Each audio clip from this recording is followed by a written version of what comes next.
the suppression of the use of marijuana and of the forces lurking behind it are the most important jobs this department is now engaged in. In 1930, the records on marijuana in the Washington office of the Narcotics Division scarcely filled a small folder like this. Today, they fill cabinets. Welcome, ladies and gentlemen, Coloradians and everyone that's smart enough to listen from the outside. It's one of the most amazing plants we've ever discovered. The pot party, the trippers, the grasshoppers, the hip ones, all gathered in secrecy and flying high as a kite. Welcome back, ladies and gentlemen, to another week of Stoned Appetite. We apologize about last week's episode due to audio and technical difficulties. That episode was unable to air with Chef Blake from Soy Cowboy, but we'll get him back on the podcast in coming weeks so that we can talk more about his badass eatery inside Zeppelin Station. But we've got a kick-ass episode for y'all tonight. Kip's headed down to Mexico City. By the time you're listening to this podcast, my happy ass will be drunk at the bar in the airport. So we're going to talk a little bit about that, travel tips for Kips, as well as we'll talk a little recap from the holidays, Thanksgiving, Best Bite, building your own to-go box. We'll see how all of that fared for everybody. And then before we leave, we'll also go highlight a little things going around in the community. You know, obviously there's some new restaurants opening. There's a lot of soccer action going on, and we want to put people in the best places that we can think of, whether it be food, booze, cannabis, or concert series. So we got a great episode. It'll run about 30, 45 minutes, and we'll get you out of your hair, but we'll be sure to put you on some great shit that's going on, not only in the Mile High City, but around Colorado and obviously in Mexico too. But this episode is sponsored by our friends over at Standing Akimbo. Y'all saw it on our social media. Last week's Black Friday deals, they were giving away the stores. We were promoting fucking everything and anything. But the day, it doesn't stop just because the holiday season special shopping day is gone. It's continuous. They have the best goddamn cannabis deals in the state of Colorado. Whether you're looking for cartridges, they were 2 for $25 out the door today. If you're looking for the new Vera drops with the collab he did with Method Man, they're killing it over there. That's excellent flower. You can get that at Akimbo. Obviously, the new A5 Wagyu flower from Green Dot Labs is over there. And they're all at the best prices you can find in Colorado. So if you have your med card and you're not going to Standing Akimbo, you're doing yourself a disservice and you're leaving money that could be better used to feed the needy, feed your family, buy Christmas gifts. So if you're not shopping at Standing Akimbo, you're doing everyone in the community a disservice. Check them out, Standing Akimbo. Google it. They open every day at 9 a.m. and they have online orders available through their website and Weed Maps. Woo, Chris. Well done on that read. Man, I'm feeling sharp. I feel bad that we let the listeners down. We didn't have a Thanksgiving episode for the travel crew. But, now that everyone's back in their office for one more month or a couple more weeks, let's give them something to listen to for, put them on some dank-ass food. Yeah, and you sound super excited. I think you're a little energized because of your travels going on tomorrow. That and the slight amount of methamphetamine I've had today to avoid a stuffy nose. So, it's a combo platter, but, whatever gets the job done, CB, we're going to get it there. Well, let's dive into it. So it's been 2 weeks since anyone heard you. We did our Friendsgiving. We did Thanksgiving. What did you do for Thanksgiving? So this Thanksgiving, we took it easy after doing a pretty awesome Friendsgiving, which we already recapped. No one heard it because the episode didn't air. Oh, not even the beginning? Yeah. Okay. Well, anyways, that Friendsgiving was great. Spectacular bites that we had. My sweet carrot casserole was a big favorite. It really was a huge hit. Like, I didn't see that coming. It looked like baby food, but it tasted like a nice fresh cream pie. Yeah, it didn't taste like baby food. But yeah, no, that was a great time. But after doing like a bird that day and stuff, we decided to go against a bird for Thanksgiving. So instead, I did a little bit of quail. That is a bird, you dumb fucking idiot. Not the turkey bird. Well, okay. You did. Well, how did the quail turn out? You stupid son of a bitch! That was the funniest lead up ever. Because you could have just said turkey anytime in that in that line, but you continuously said we already had done bird, so we didn't want to do bird again. So I And then we picked did whale. bird. Yeah, I mean, no one's ever called us the brightest crayons in the box, but that Oxford English education, it makes But me I was wonder. Yes, but I believe people will get it because referring to the bird as the turkey. So we weren't going to do the bird, but we did smaller birds and they were delightful. We grilled them up and yeah, it was a great Thanksgiving. Had a nice bottle of vino. Did y'all go skiing? Yes, we did go skiing. How was the traffic? Because it looks like We it's went, fucking nightmare fuel, even on weekday trips now. really, we went up Sunday. We were gonna go up Black Friday, but we were just like, nah, fuck it. So we went up Sunday and we took us about an hour and a half to get there. Nothing bad. No, nothing bad. And we left. Obviously, we swung by Outer Range afterwards for a little afternoon beers. And then we got back on the road like around like 1:32 and took about the same amount of time to get home. But I saw where like if we would have probably left around like 3:30 or 4, you'd have probably gotten fucked. See, and it feels like that window that it used to be like if you get out of town at 6:30 or 7, 10 years ago, that it's you're fine. And nowadays it seems like you got to leave at 5:30, but if you don't get off the mountain by a specific, that window of getting out without getting fucked royally is becoming smaller and smaller. Like someone sent us a video today of a day trippers that went up there to grab some of those 20 inches that dumped last night and everything else, and the fucking tunnel was closed. So 2.5 hours later they just opened up literally as we're recording this. So I'm sure they could have appreciated a great fresh new episode from our insight, but unfortunately they've been having to ride it out without us. Right. And luckily, like it's early. So not, you have those people that don't really like to go up there that early until a lot more runs and things like that open up. So I think that helped us out. But I'm definitely not looking forward to the over, huge weights and bullshit drivers and all that shit. I mean, we still. Well, I mean, you are one of those. You realize that you are just one of those. From the guy that wrecks, as a wreck in the snow, to just like trying to get up. Like we're all in the same camp here, so it's not like anybody's worse than anybody else. But everyone is doing their part to make it miserable. But I move to the right lane when I'm not passing. Well, okay, then yeah, technically you are doing more than 50% of our drivers. That is fair. True. That's a good point. And then I will hold on ahead. though. I did hit up. I forgot to mention. I did hit up, which I hit the spot a while ago, but I haven't been there in a long time. So after skiing, we hit up Torta's ATM. Oh yeah, right. The one on 38. Yeah. Oh, good. That's a good sleeper. So I've been trying to find more $10 eateries for us, just because it's the holiday season. You got to try to save money where you can. Styrofoam foods are back, Chris.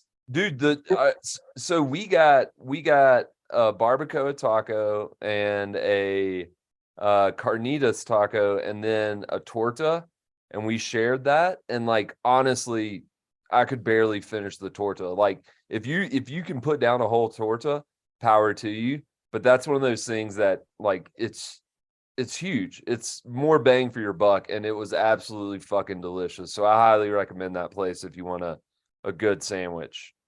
No, I couldn't agree more.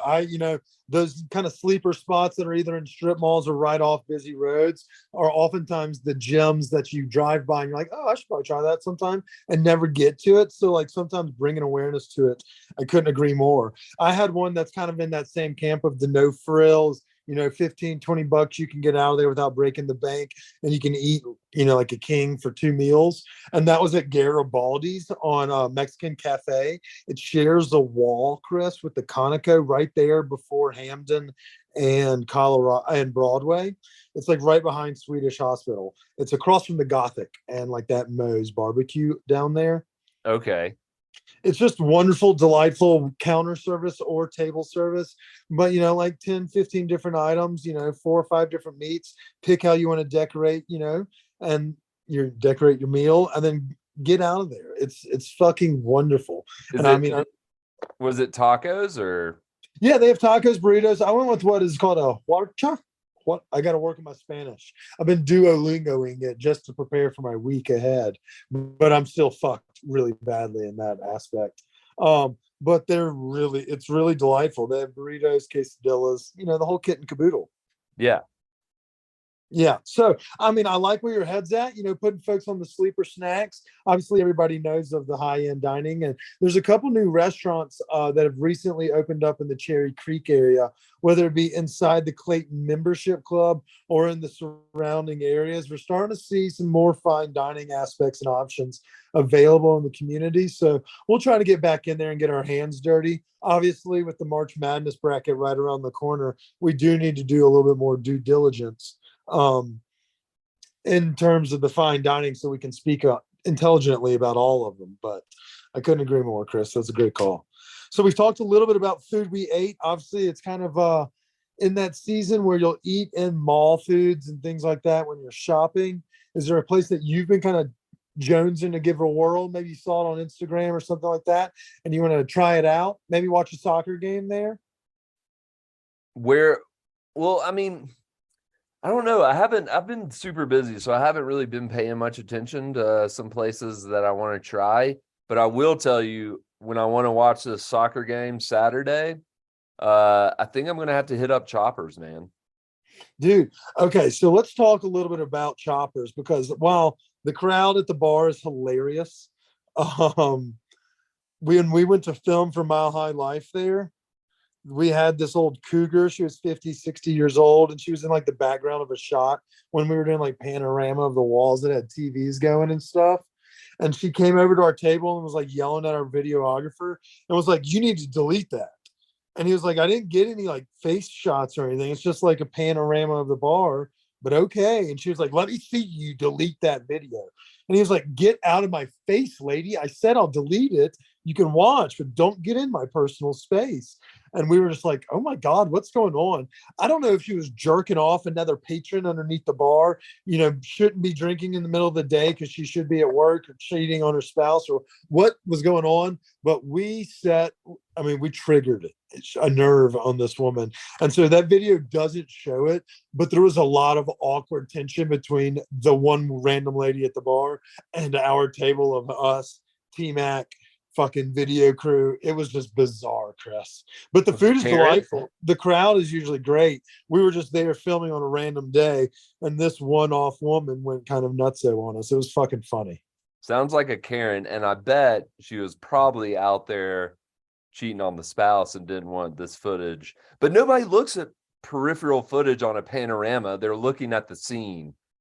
And I mean, it's not like, come on, let's be real. A couple thousand folks it's not like our video of Chopper's bar is going to go fucking viral. Calm down, you old bag. But I do agree. I feel, Cherry Creek, it seems like it's a pineapple community, those that leave the light on for old cousin Greg and things like that. Toss your shoes in the middle. Yeah. It's a watch party. And I don't mean soccer watch party. But that's actually a really good joke by me, but nonetheless, so I do recommend Choppers. Chris, I've probably eaten 25,000 fucking like French fries over the last month trying to find the best sports bar for World Cup. Holy shit. What are your give me your top three? So I mean, I've tried to bip and bop. I think you get some of that like soccer like oozing from the pubs, like vibes, why. So you kind of get more entrenched and wrapped up in the whole, mystique of what's going on in the whole situation. Juxtapose, like if you want to go specifically for an Americans game, like when the United States are playing, most of the bars are like one in, one out early in the pub scene. So it depends on the crowd you're looking for. Like Tom's Watch Bar is one of those that you'll probably see on the news, because they'll have so many fuckers packed in there over next to the Rocky Stadium. But like I want to go watch the game at the Celtic where you have all these soccer, swag and memorabilia. Noel, who is the owner of the place, speaks. He's Irish. They have a Shep's pie. They also have the OTB in the basement. But I've been bipping and bopping, trying different spots. So it just kind of depends on the vibe. But it's definitely worth trekking 15, 20 minutes to go check out a bar. We watched at Highland Tap one day. I've watched at 3070 up in Broomfield, which is a badass golf simulator bar where you can also watch and gamble and shit like that. But unfortunately, I can't do that with the wrist.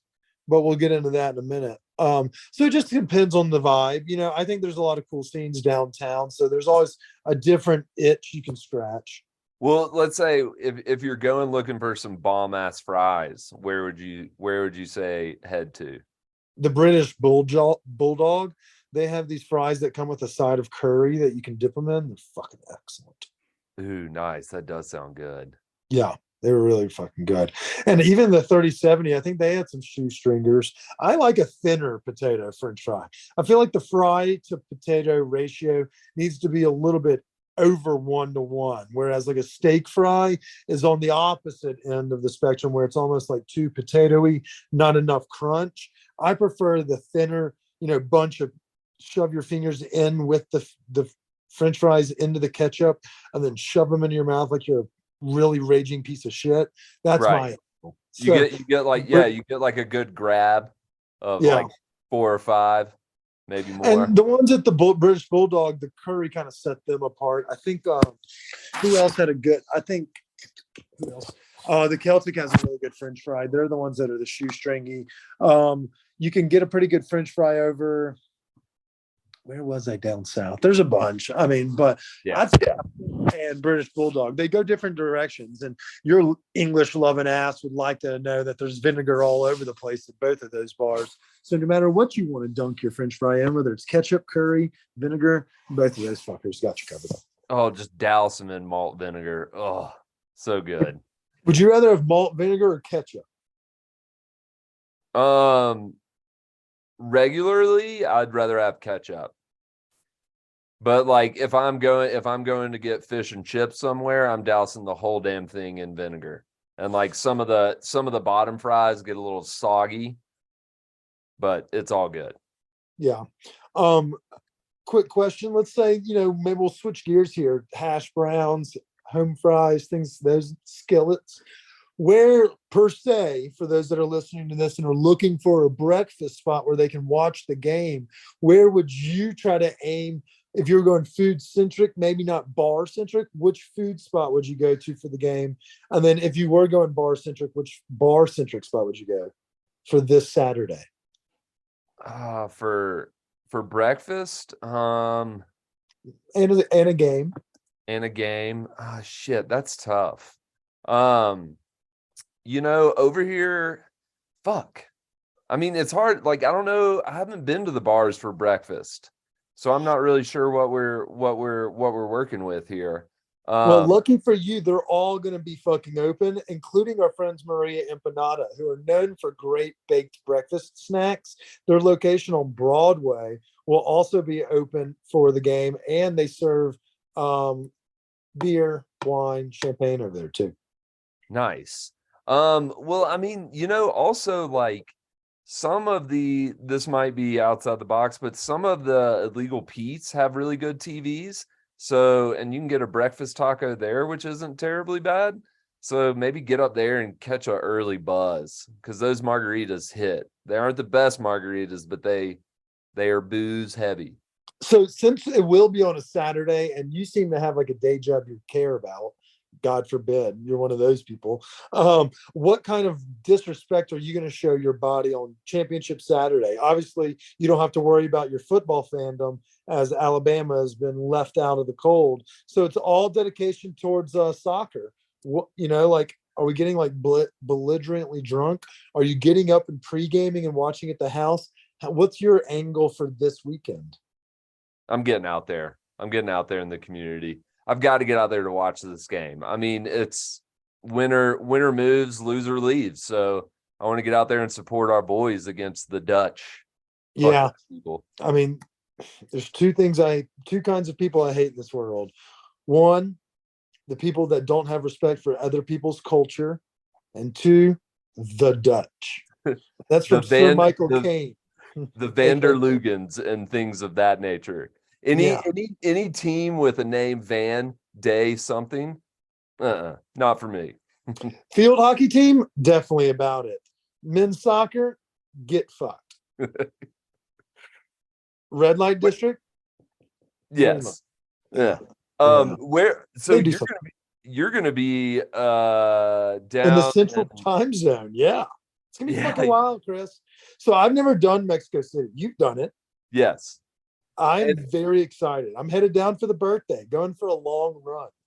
Dude, not only that, but you're going to be down there. Like, I imagine watching the World Cup down there in Mexico City. It's going to be absolutely fucking nuts, no matter who's playing.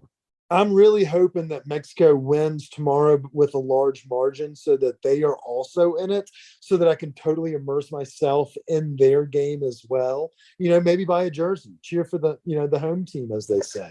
Obviously, I wouldn't do that if I was for the Dutch, but if our friends to the south happen to get out of group play as well, I am definitely going to immerse myself with the jers as well. But yeah, I'm really fucking fired up.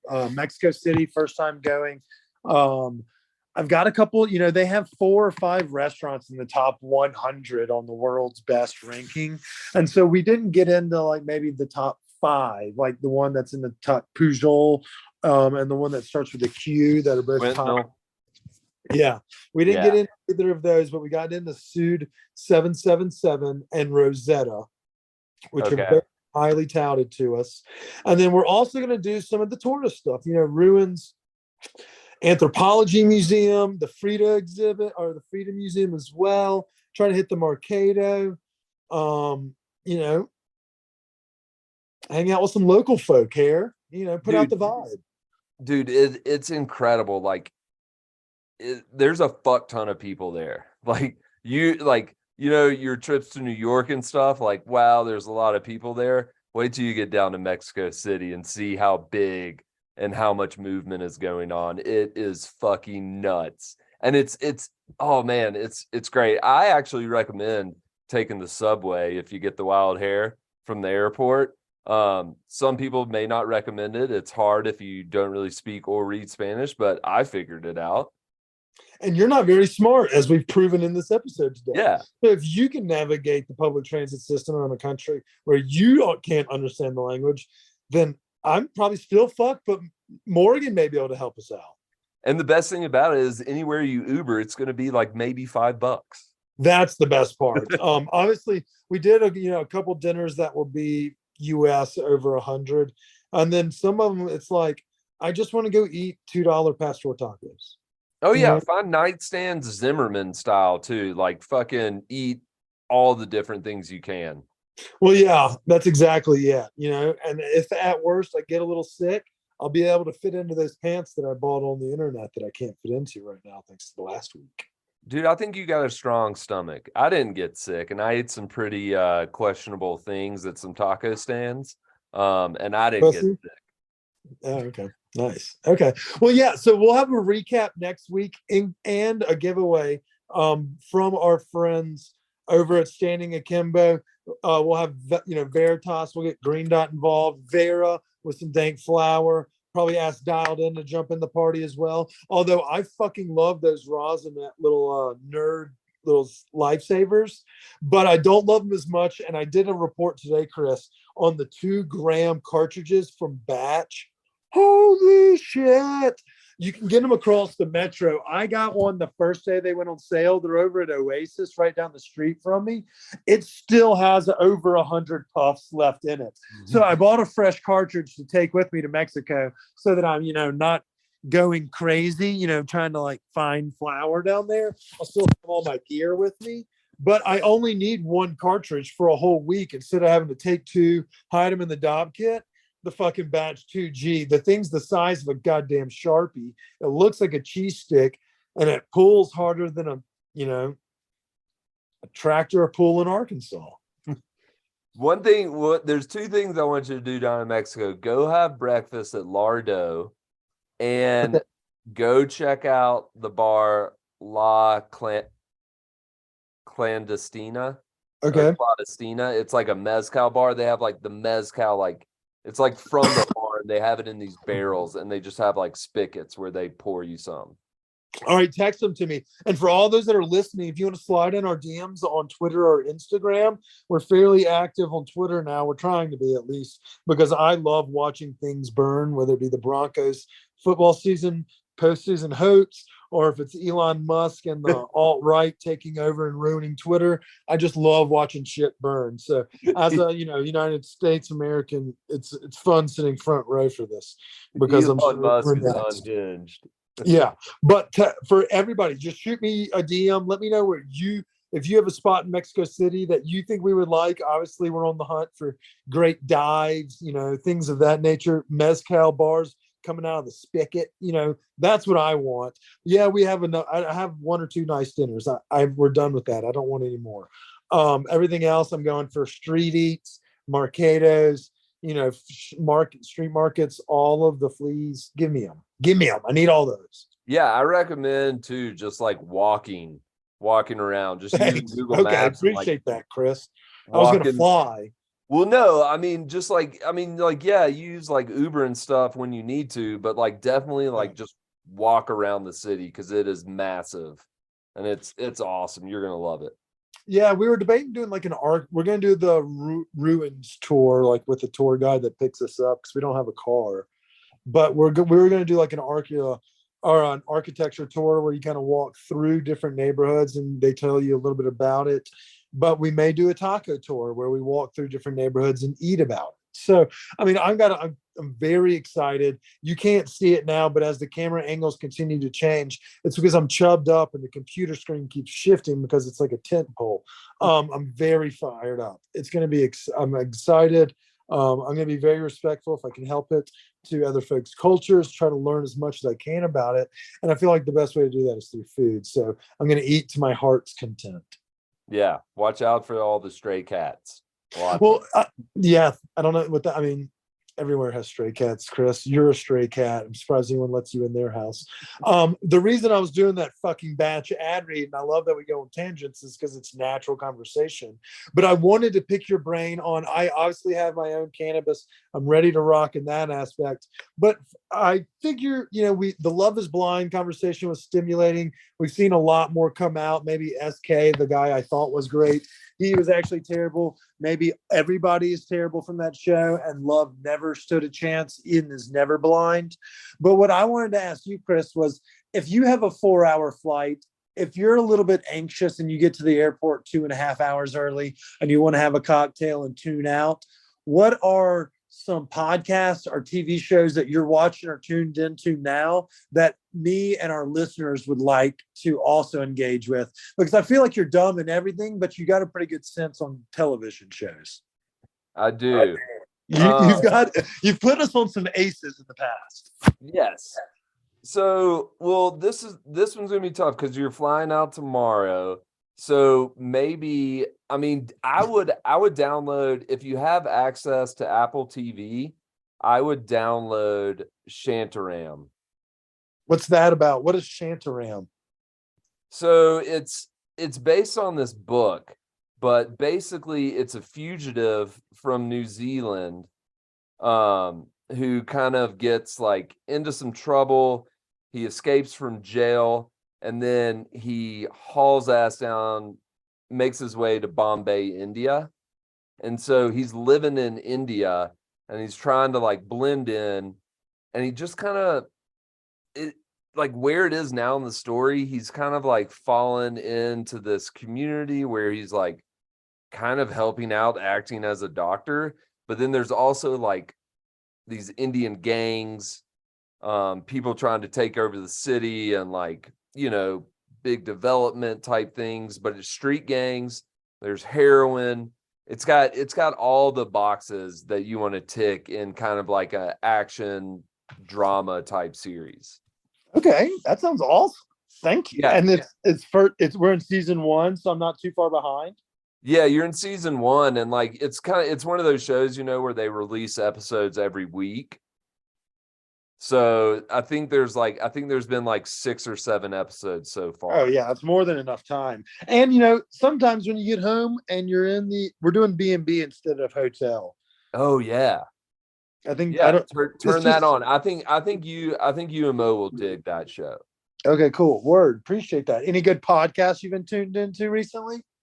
I mean, I've kind of been out of the podcast game recently. The one I just started listening to is like it's called Murder and Magnolias.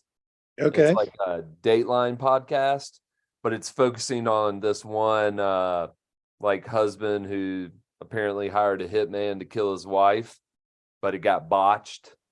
And so it's one of those Okay. a big banker in Charleston, South Carolina. Apparently he was putting his dick in everybody at the bank. And his wife found out, and one of those things where he was just like, well, obviously I have to kill her now. So that one's the only podcast I've been listening to. I need to get back in the podcast game. Okay. Well, I mean, that doesn't sound too terribly bad. Even the one nugget, you're like a truffle pig. I didn't mean to call you dumb earlier. I'm sorry about that. That's okay. But I mean, like obviously this isn't something you can download, but you're about to put people on some spam porn, aren't you?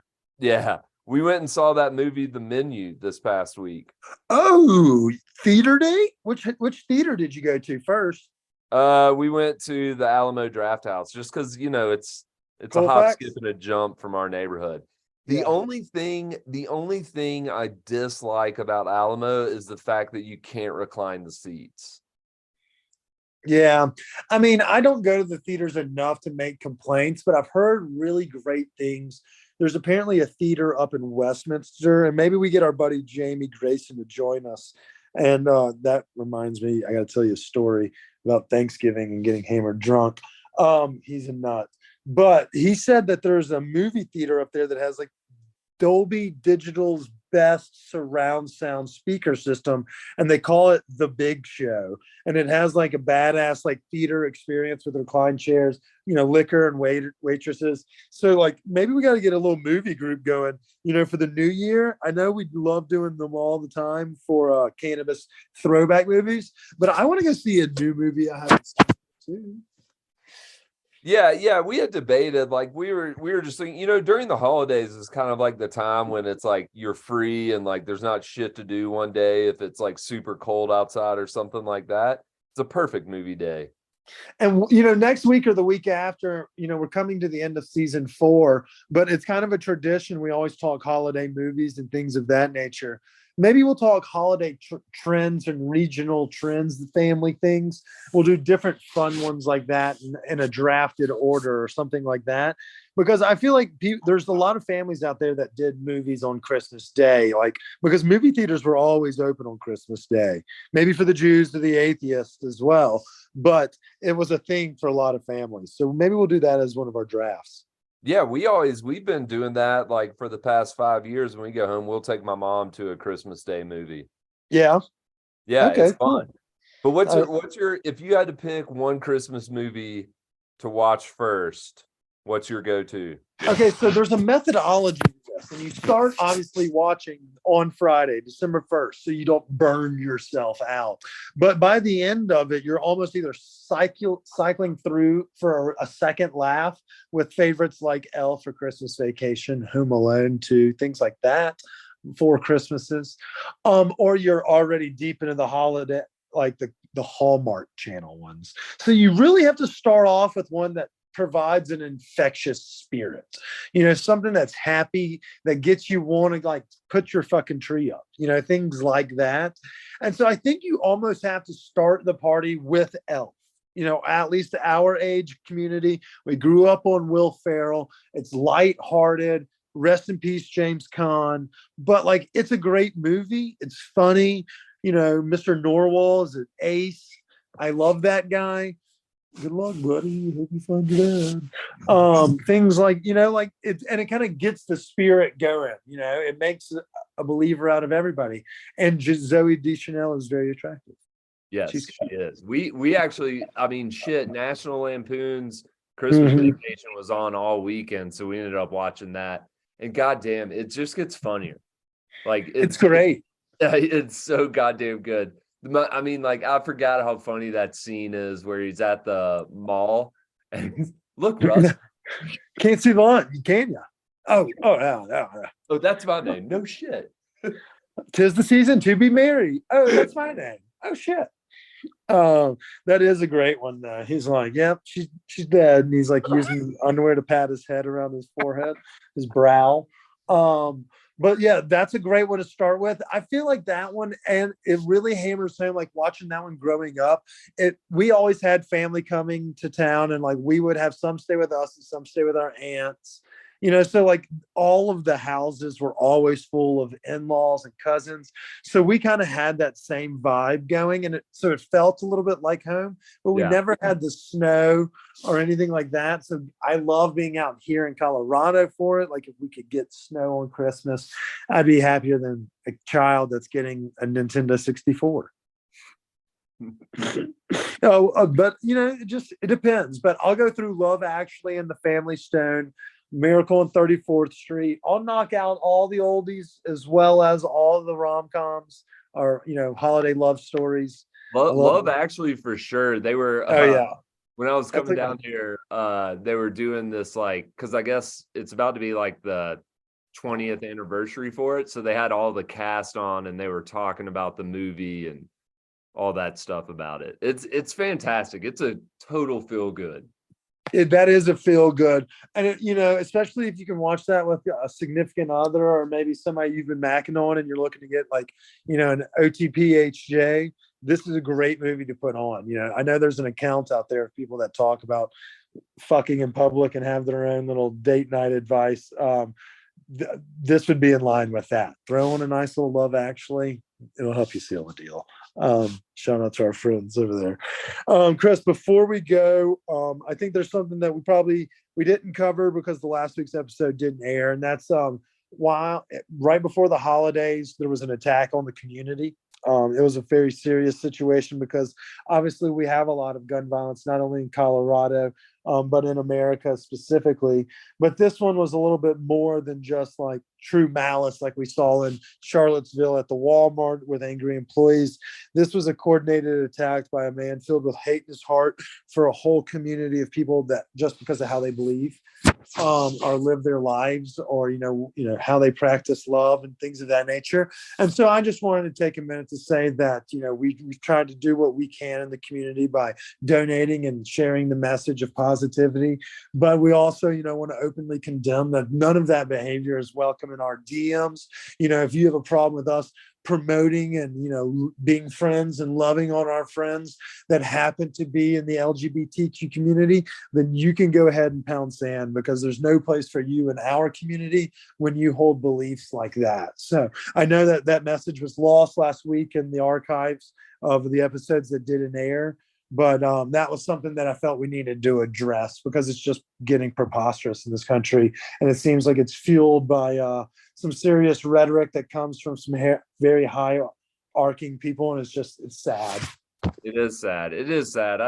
I just don't understand it. Like, whatever somebody believes, whatever person they choose to love, we all love everybody, and whoever a person chooses to be, it's all acceptable. We're all people. We're all learning and loving in this world. So like, what does somebody else's personal beliefs have to do with you, and why is that an issue? Like, I don't understand it. And there's absolutely no reason for the gun violence that to be associated with it. Obviously, we see it in the World Cup, and we were talking about that, just different cultures, but there's just no place for that hatred to turn to violence, and then to bring that upon the community. It's just not welcome anywhere. And so I just wanted to get out and say that ahead, because we went to a gay bar this weekend with some friends of ours just to goof off, watch some football. It was the Tight Ends bar on Colfax, and then hit up the X bar. And I just want to go ahead and say that I can't find a reason in my heart why anybody would ever want to hurt somebody like that. Like, I had an absolute blast, and judging people just based off of who they love it hurts my heart. So I just want to send our love to those that are, it's the holiday season, and you want to be with those that you love. And so I don't want anyone to feel like they should have to be ashamed or hide that or be scared of that. And so I just wanted to say that. That's all. Hurts my heart. Yeah, hurts me too. But we love everybody and we accept everybody. So we'll take the higher ground. Dude, you want to laugh actually before we go? Okay, so while we were at X Bar, we were about to head over to Tom's Starlight just to grab a cocktail at the redid diner. And this guy walks up to me and is hitting on me. And he's like, well, what are you doing here? And I was like, well, I'm here with my girlfriend. He goes, well, fuck, you're straight? And I was like, yeah. And he goes, well, I don't know if he said, well, that makes sense. But what he said to me was, honey, what is going on? Well, he said, if that's the case, honey, what is going on with this hair? And I mean, I was not only mortified because I didn't realize I had such horrible haircuts, but I was dying laughing, and everybody around us started dying laughing. So shout out to our friends over at Rosemont Barbershop. I went and got a haircut instantly Monday morning. I was like, I am mortified. I got made fun of for my hair after the same gentleman was trying to pick me up. I was like, God damn it. I couldn't catch a break. I was like, well, that's so flattering. And then he just dunked on me. I was like, fuck. And then Morgan didn't let me live it down. So I went and got my hair cut Monday. Looks like you got a good dude. Yeah, they take care of you. The Rosemont's inside the flea market. For anybody's wondering, it's a gentleman's barbershop. Matt is a wizard over there, but you can't go wrong. The whole team's awesome. They're rock stars. But it made me chuckle. And so I told the barber about it, and he just started dying laughing. He's like, well, we'll make you look good. And so when I get back from Mexico City, I'm going back in there. And if that guy's there, I'm going to be like, look at this fresh cut. Thank you very much. Return to people trying. Yeah, eat your heart out. Dude, it was so funny. He just dunked right on top of me. I was like, God damn it. But yeah, Chris, we'll have a kick-ass episode next week. And our guest next week is a specialist in the field of psychedelics. He knows the ways of legalization, but also the benefits from a neurological aspect. I don't want to tip our hands too much because this episode is going to be a doozy, Chris. He'll be calling in from the East Coast for about a half-hour sesh just to talk about, is it a bunch of, fucking venture capitalists about to get their greedy little paws into our industries, of the cannabis and I guess holistic nature, but psilocybin as well. But we'll know more about that next week. We have a great episode coming down the pike. And also we'll recap if I come back from Mexico with or with not a bug in my stomach. I'm going to eat everything, Chris. I can't wait to hear about it. And then the following week, next week, I go to New York City. Oh, we're double dipping. Yeah. So we got two badass trips to fucking spectacular cities. Yeah, it's going to be awesome. Hell yeah. Well, we're in the home stretch. It's the last month of season 4. We want to thank our sponsors again, Standing Akimbo. Don't forget, it doesn't have to be Black Friday. Every day is a Black Friday when you compare them to the competitors in the market. And also don't forget, if you're shopping for cartridges for traveling back or to home or going up to the mountains, going to be away from the dispo for a week or two, get that double barrel, that new 2-gram cartridge. You'll like it. I guarantee your friends and family will like it. It'll make everything more enjoyable and tolerable. So thanks to our sponsors. Thanks to our listeners. Thank you, Chris, for taking the time to goof off today. Yeah. All right. Well, until next week, everyone, stay high, stay hungry. Visit Mexico City. Big city living. Cheers. Cheers.